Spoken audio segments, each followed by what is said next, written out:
Good evening. Silence of the Lamb. Has anyone ever seen the Silence of the Lamb? So you may have seen clips of this orange turd talking about Hannibal Lecter lately, so I want to give you some context on the psycho he keeps praising. Here's the Silence of the Lambs.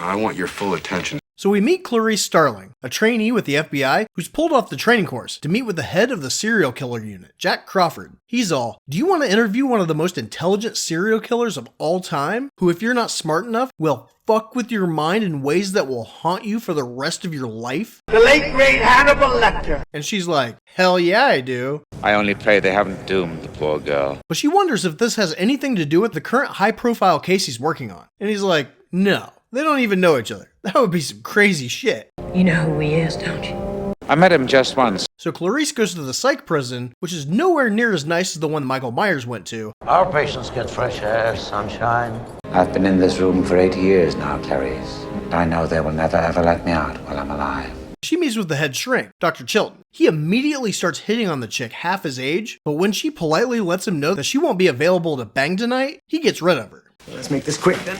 He takes her down to the dungeon they keep all the killers in, and lets her know that he's created a hostile environment that's unlikely to have him cooperate. He even makes him watch Jesus TV on a loop. There's nothing inside that man but pure evil. He's the devil!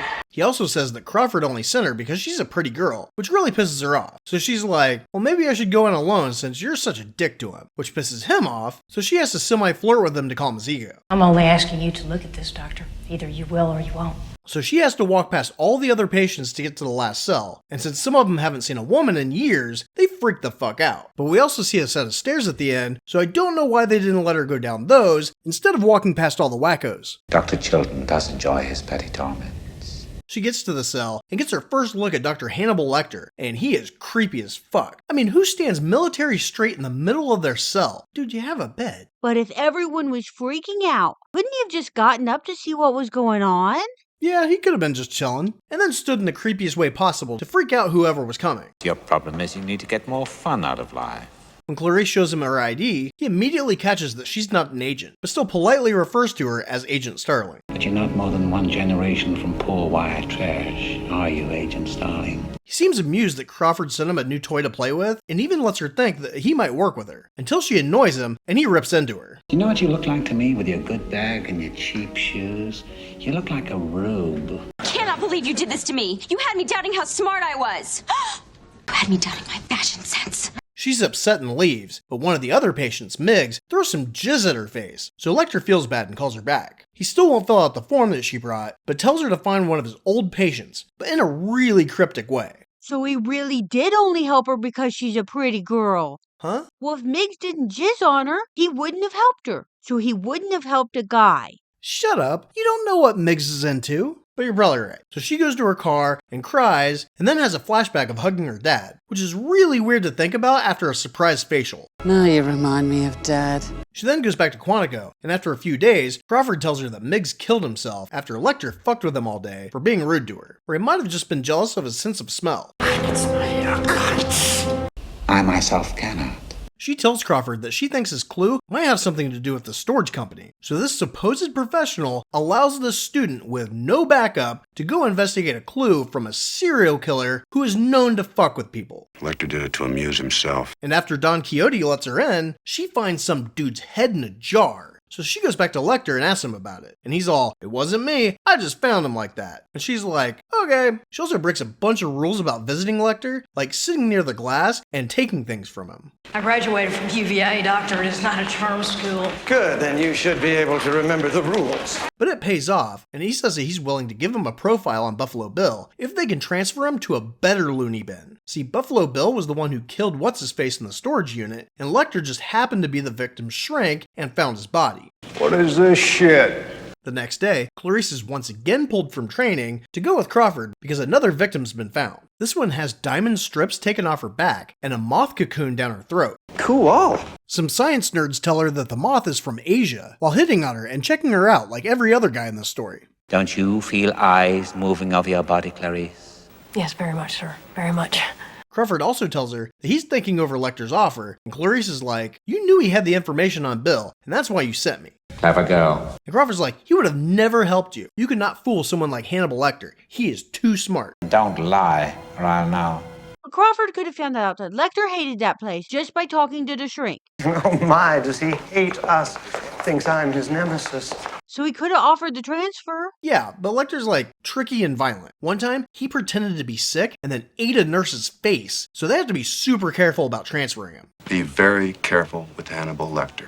But later, they find out the latest chick that Buffalo Bill took was a senator's daughter. So Clarice goes back to Lecter with a transfer offer. And even though he's getting everything he asked for, he adds the condition of getting to ask Clarice personal questions. And she's like, okay. And you're to tell him nothing personal, Starling. Believe me, you don't want Hannibal Lecter inside your head. So she tells him about being orphaned at a young age, and he tells her that Buffalo Bill only thinks he's transsexual, but really he just hates himself and doesn't know what else to try. So now she knows to see who was rejected for trans surgeries because they're crazy as fuck. You have to start acting like a young lady. But getting through doctor-patient confidentiality might take too much time for the senator's daughter, who wakes up in a hole being told to put lotion on by some creepy guy with a prissy dog. Moisture is the essence of wetness, and wetness is the essence of beauty. Catherine begs him and seems to be getting to him, but then she sees bloody marks from his previous victims and screams, so he starts mocking her. That's alright. You look kind of handicapped. And since the FBI knows that he only keeps him alive for 3 days, they really need Lecter's help to save her. But that goes to shit because Dr. Chilton got all butthurt that Clarice wouldn't involve him with her conversations. So he recorded them and found out that Clarice gave Lecter a fake offer. He straps Lecter up and taunts him, but lets him know that he came up with a real offer from the senator. So Lecter says he'll only tell once they're in Tennessee. So Chilton goes to set it up, but stupidly leaves his pen behind. How very thoughtful. When they get to Memphis, someone from the Department of Justice is taking over the case, and after Lecter gives him a name, this ace detective needs more information.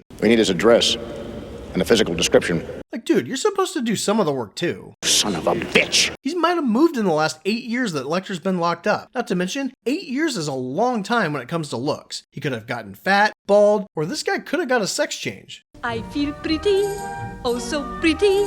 But after they get what they want out of him, they take him to the courthouse and just put him in an animal pen in the middle of a large room and have a bunch of officers assigned to guard him. Why didn't they just take him to his new loony bin? Well, the senator's too important to go there, so it's much better to spend a butt ton of money on a platoon of cops to guard one guy in a facility not equipped to handle him. Government spending at its finest. You don't actually think they spend $20,000 on a hammer, $30,000 on a toilet seat, do you? But as Dr. Chilton's patting himself on the back for the press outside, and the Justice Department douche is claiming victory to the press inside, Clarice slips in, pretending to be working with Chilton. That is rather slippery of you, Agent Starling. She brings Lecter the paintings that Chilton took from him and admits that she was the one who tricked him, and he seems kind of impressed.